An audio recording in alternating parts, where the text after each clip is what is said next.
أنا أقول قولي أفضل هذا كده أفضل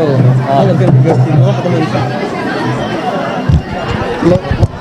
ما كعليا هل أصدقائي له على هلا تاجو على تاجو مدحوينها مستقبلك مدن عبد الرحمن محمد عبد الله iyo waftiga ballaaran uu hogaaminayo waxaan xafladan caawaynu isugu nimi waxay daarantay laba qodob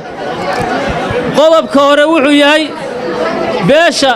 hadal maalin dhawaad ka baxay idaacadda oo lagu sheegay dawadaagay inay tahay xisbiga kulmiye waxaan leenahay ma aha dawadaagi waa ta halka fadhida waa xisbiga wadani dawadaagi waxay leedahay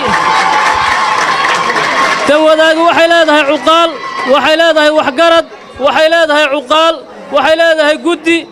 dhammaanteed waa ta halka fadhida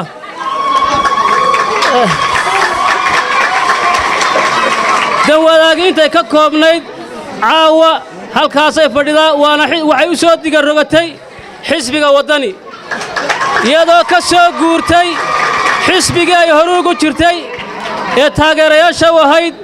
ee xisbiga kulmiye iyadoo ka soo guurtay oo ka soo diga rogtay